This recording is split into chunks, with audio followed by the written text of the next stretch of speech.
Bonjour à tous et bienvenue sur ma chaîne YouTube Objectif Bonheur. Aujourd'hui, on se retrouve pour trier son dressing en 5 étapes. La première étape, c'est de connaître ses besoins. Combien de tenues avez-vous besoin par semaine?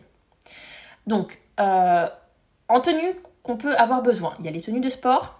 Est-ce que vous faites du sport? Combien de fois par semaine? Les tenues, on va dire plutôt confort, chill, pour rester soit à la maison, pour être confortable quand, par exemple, vous vous occupez des enfants le mercredi, pour aller vous balader dans les chemins ou voilà, le week-end.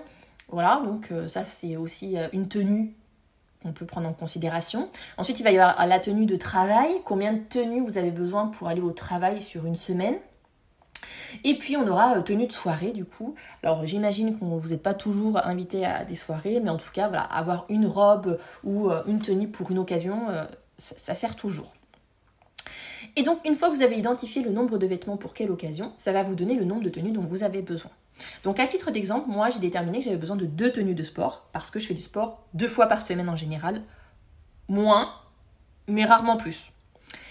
Ensuite, de 2 tenues confort. Pourquoi? Parce qu'en général, j'ai une journée en télétravail sur la semaine. Le mercredi, je m'occupe des enfants. Et puis après, samedi ou dimanche, il y a souvent une journée qui est un petit peu plus cool que l'autre. J'ai déterminé qu'il me fallait 3 tenues de travail, puisque sur mes 4 jours de travail par semaine, il y en a un où je suis en télétravail. Et du coup, il me reste 3 où je vais sur site. Et donc là, pour le coup, je dois être un petit peu mieux habillée qu'un sweat à capuche et un jean. Et ensuite, j'ai déterminé que j'avais besoin de 2 tenues de soirée, sachant que mes tenues de soirée, je peux les porter aussi au travail. C'est être un peu mieux habillée que ma tenue confort, on va dire. Donc maintenant que j'ai pris conscience de mes besoins, on va passer à la deuxième étape. La deuxième étape, ça va être de réfléchir à votre cycle du linge et est-ce que ce cycle est adapté à vos besoins. Je m'explique.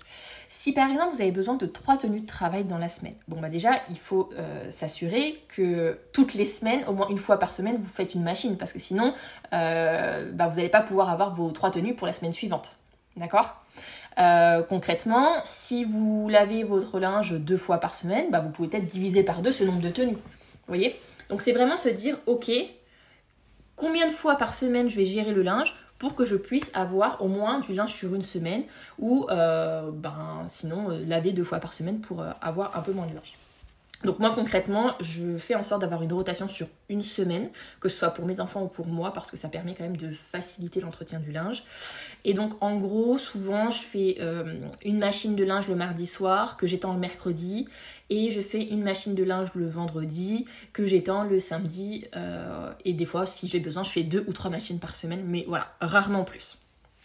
Et donc ça finalement ça me permet, les tenues qu'on a portées le lundi et le mardi, finalement le mardi soir elles sont lavées, le mercredi matin elles sont étendues et presque en fait on pourrait les remettre à partir du jeudi, vous voyez. Donc voilà, c'est vraiment réfléchir à ce cycle par rapport à vos besoins.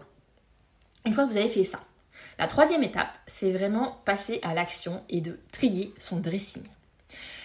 Vous allez aller choisir la pièce de votre dressing que vous préférez. Vraiment, s'il y avait un vêtement que vous deviez garder, lequel serait-il? Vous le prenez dans vos mains et vous réfléchissez à pourquoi vous avez choisi ce vêtement. Pourquoi vous l'aimez? C'est quoi vos critères? Moi, j'ai en tête une robe que je vais vous mettre en photo. Cette robe, je l'aime parce que j'aime la matière, j'aime ce côté fluide, j'aime la forme, j'aime ses couleurs, j'aime le tissu.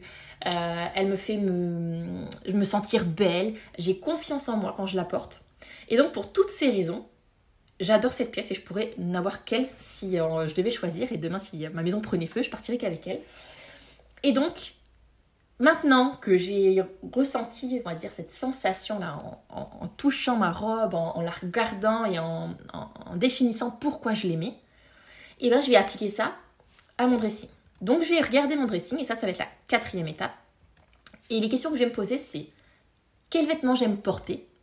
Dans quel vêtement je me sens belle? Dans quel vêtement j'ai confiance en moi? Dans quel vêtement je me sens confortable, à l'aise, prête à accomplir toutes les tâches que j'ai à faire de ma journée. Et vous allez voir, finalement, quand on fait ce tri, finalement à l'inverse de ce qu'on peut entendre d'habitude, parce que d'habitude on enlève ce qui est trop petit, trop grand, démodé, délavé, abîmé. Et là vous faites l'inverse, vous allez vraiment garder que ce que vous aimez vraiment, que ce qui vous fait plaisir. Et comme ça, moi j'ai trier la moitié de mon dressing. Et en fait, je me suis rendu compte qu'il y en avait finalement pas tant que ça dans mon dressing qui me font vraiment plaisir. Et en fait, il y a beaucoup de choses que je ne mets pas. Et tout ce qui va rester sur le côté, en fait, c'est ce que vous allez voir, c'est ce que vous mettez le plus rarement, ou en tout cas que quand vous mettez, vous ne prenez pas de plaisir à le mettre. Donc pourquoi garder ? Honnêtement, le but du minimalisme et le but du désencombrement, c'est vraiment de garder que les choses que vous aimez. Donc ne vous encombrez pas avec des choses qui ne vous font pas plaisir. Une fois que vous avez fait votre tri, donc moi je vous ai dit, il me reste la moitié de mon dressing à vider au final. La 5e et dernière étape, ça va être de vendre ou de donner. Pour vendre les vêtements, honnêtement, la meilleure application qui est, c'est Vinted. Même si je trouve qu'il faut refaire les annonces très régulièrement pour réussir à vendre, surtout les vêtements adultes. Les vêtements enfants, ça part très bien. Mais les vêtements adultes, c'est quand même plutôt compliqué à vendre, je trouve. Mais en tout cas, si vous voulez vendre, c'est l'option que je privilégierai. Et par contre, sinon vous pouvez donner. Et alors là, vous pouvez déposer ça dans un relais, chez Emmaüs, au Resto du Cœur. Enfin voilà, il y a tout plein d'associations où vous pouvez faire vos dons. Et n'oubliez pas que le fait de donner n'a jamais rendu pauvre personne. Donc, si vous n'avez pas besoin de vendre et si vous n'avez pas envie de vous embêter à prendre des photos, etc., clairement, donner, c'est super de penser à son prochain, à donner à des gens qui en ont besoin. Donc voilà, moi je peux que vous conseiller de faire un peu les deux au final, parce que ça fait toujours du bien de récupérer un peu d'argent aussi. Mais vraiment donner, c'est aussi une belle action de votre part. Voilà pour aujourd'hui, j'en ai terminé sur ces 5 étapes pour trier efficacement votre dressing. Si ce contenu vous a plu, n'hésitez pas à commenter, à liker et à vous abonner. Et puis également, retrouvez-moi toutes les semaines pour un nouveau podcast. Je vous dis à très vite.